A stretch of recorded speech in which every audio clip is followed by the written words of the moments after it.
My name is Michael Wood. Since the age of 17, I've been willing to die in service to my community. In the U.S. Marine Corps, I was Sergeant Wood. Michael Wood spent 11 years in the Baltimore Police Department. Michael Wood is a very honest individual. He was not liked by the Baltimore City Police because he didn't play the good old boy network game. As my career developed, I set out to understand why people offend, instead of how they offend. The reason why these consent decrees don't do anything is because there's no enforcement or changing of the mechanism of incentives for the officers. So all you're doing is talking about it. I certainly was going to cross. I was ready to shoot if I had to, but I was never going to cross that line. But you kind of wanted to shoot. Sure. Get what you inspect, not what you expect. So, or anywhere that's populated, is your metric is based off of arrest.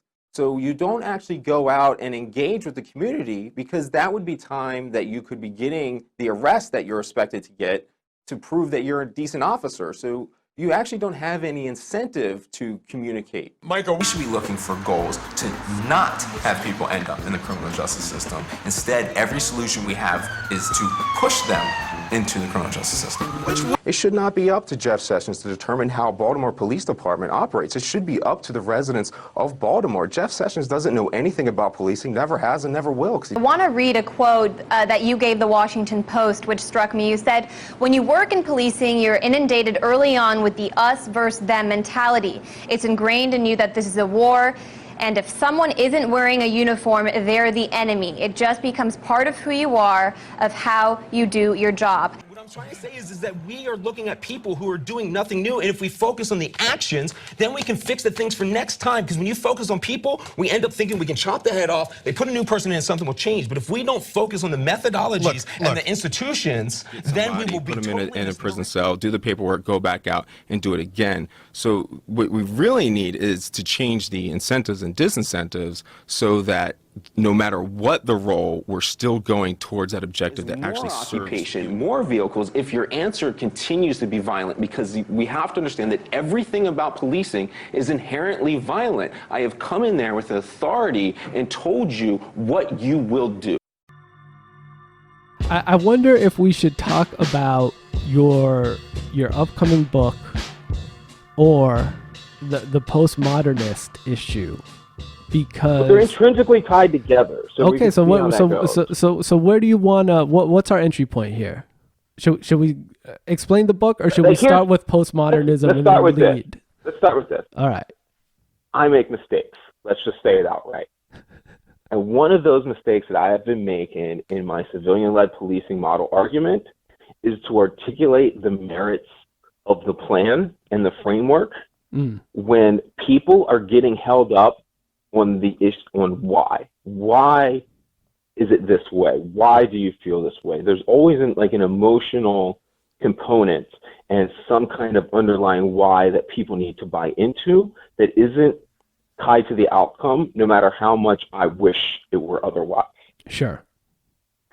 So why I've been fretting over how, come on, the point of why I went to a management education PhD was because I thought I needed to learn how to convey knowledge and educate adult learners. And I thought I was going to find this in the literature, and I'm still going to keep exploring it there, but I feel like we're hitting a whole bunch of I don't knows when it comes to how to convey information to the adult populace on something. And then people think about Robert Peel, and I lean a lot on Cesar Beccaria and some of his foundation ideas, and people are always wanting to look to this source.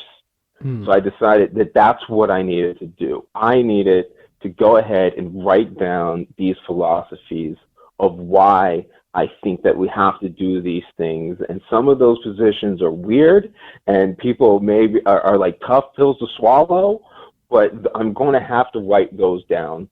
And I decided what I would do is I would take Beccaria's On Crimes and Punishments, which is laid out in a logical format, and I would go in and analyze the things I disagreed with and kind of bring those all up to modern philosophies and the philosophical beginnings of why civilian-led policing framework is an outcome. It is an outcome from a philosophy and sure, that is my philosophy. So I have to get that root out there. So just for the audience, explain who Beccaria is and why you're starting there.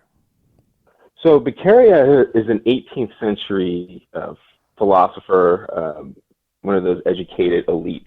So he does have some bias in his writing, but he was from Italy, going through the, what is that period of time? You will help me better with the period of times when you're Enlightenment period. See, look at that, I came up with it on my own. So he was going through the Enlightenment period, and people were really getting into trying to break down the philosophies of government and how we should be acting as a society. And when I see a lot of these other philosophers, especially when the police ones lean on, they're just heavily talking about how to control people and what you should be doing. It doesn't have like these core fundamental underlyings that I found in the writings of Beccaria and ideas. Like I could throw up an easy one, like no act of authority of one man over another for which there is no absolute necessity is tyrannical. So when we look at the concepts of like, when we see it, okay, so let's take this personally. When I had my one big use of force that I had as a police officer, I had a baton and had to beat the crap out of this guy who had just robbed the store and was fighting us. There was just nothing I could do about it. It wasn't excessive use of force. It was just, that's what was happening at that time. That the idea of the state, like just using that force and that violence, we see that as wrong, right? And so there are times when it's really, like we can see it as wrong, and then we find out the information, and we can be like, that use of force that I had was fine. And then we can see that use of force, or not that it's fine, that it's something acceptable, we need to fix it, but we understand how we get here. And then we see the times in public where you see a use of force like Michael Slager, and where we get off and things go on after his murder. Or we can use Tamir's, we can use Philando Castile's, which is so like Philando Castile is probably the easiest one to use, where you can eliminate all excuses. In that the state's authority over Philando Castile right then is the very foundational core of tyranny from the government. And we have accepted that, but if we were creating a system that would prevent such a basic foundational thought, then anything that would grow from that would be advantageous. Does that make sense? So, like, I saw some more foundationally ground philosophy that definitely. we can grow seeds out of. So that's where I lean on Beccaria. A lot of people leaned on him, and he organized his thoughts into a way of talking about punishment institutions and how politicians play in, so that there's a full philosophy thought, and I can use that framework as something that can use going forward. And a lot of the errors that he made, we can see how they affected us and still transcend today in affecting us, because the founding fathers of America leaned super heavy on Beccaria. They were not leaning on Sir Robert Peel because he was an English philosopher. They didn't want anything to do with England.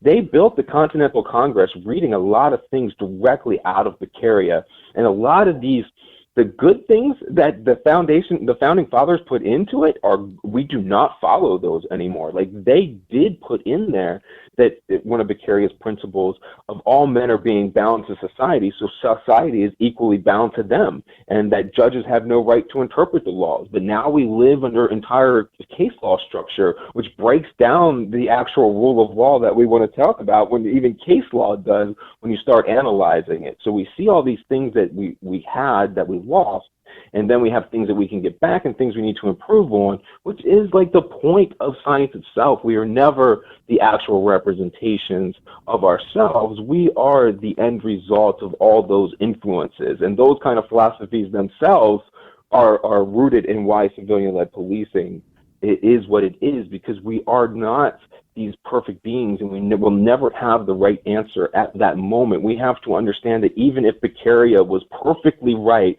at his day and time, that we cannot codify that to exist in perpetuity. We have to make these kind of frameworks and thoughts that will self-improve for their time as conditions change.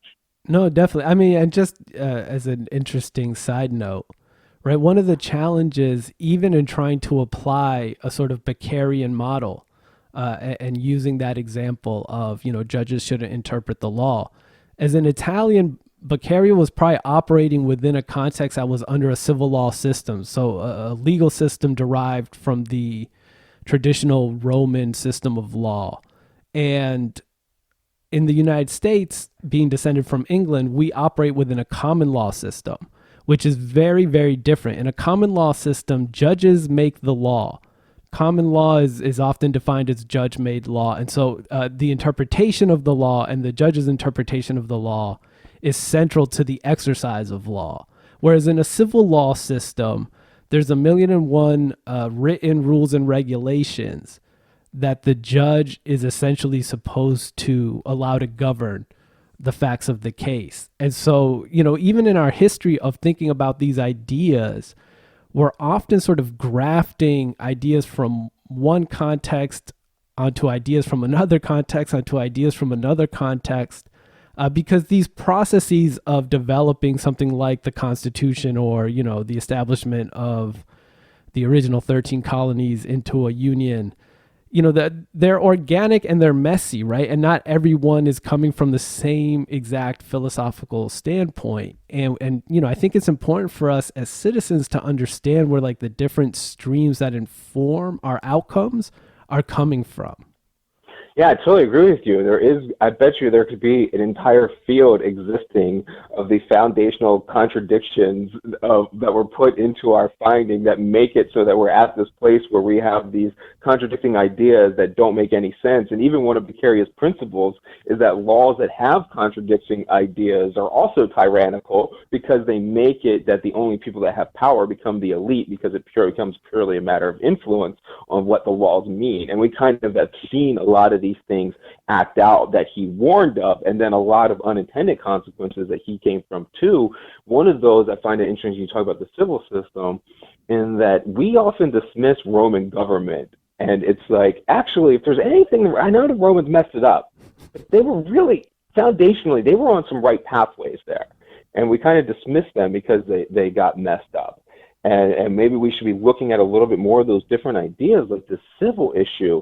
And as I've started to break out this idea where I think we're talking about civil violations of incidences, which are the violation of social contracts. So like theft is a violation of a social contract. And that's not something we should be using violence to enforce. That would be more of a civil type of crime idea. And then I believe that crime of violence are biological malfunction. So that's a medical issue. So we're kind of because we have this idea of England of like felonies and misdemeanors and things of rating of crimes, we have these philosophical differences that butt up against like the reality that we're probably not even talking about levels of crime. That's not a thing.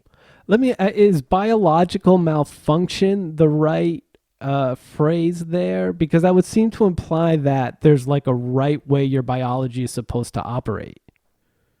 No, so whether that we would objectively have a right way of operate or not, the very foundation of our species is predicated upon the strength of the society. We are incapable of existing on our own. Our fundamental strength is that we form societies in a nonviolent, cooperative way. We can only exist. The foundation of our society. That may not be how we form the societies. That's how the societies generally end up, hopefully.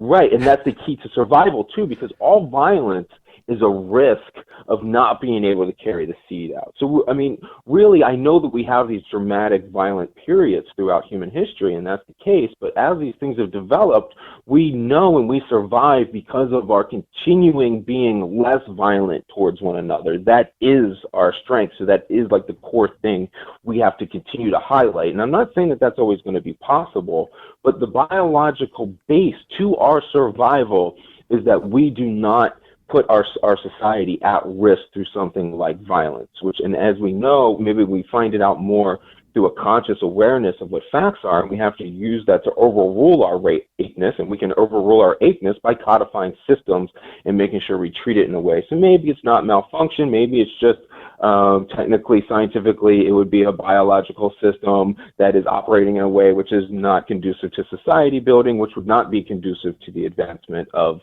the human species. Yeah. I think one of the unfortunate things And, my little interjection about sometimes societies are formed exactly through violence. But, one of the sort of contradictory issues in our experience is that we often do rely, especially at the point of establishing a formal society, those most capable of violence to make that possible, right? Like the as eloquent as we might think Thomas Jefferson was or other figures in America's birth, it was the soldiers ultimately who made America's creation possible, right? And then once you establish the social order, you suddenly say this violence upon which we have depended up to this point is now a problem and it has to be excised somehow. And so we find ourselves within this tension where we want to rely on violence in some really formative and foundational and formational ways. But then we also want to push it away. And, a few years ago, I published an essay about stop and frisk. And I used the movie High Noon as an analogy because it seemed to me that persons who in like the mid to late 2000s were suddenly saying how big of a problem stop and frisk was because of all the racial disparities in New York specifically.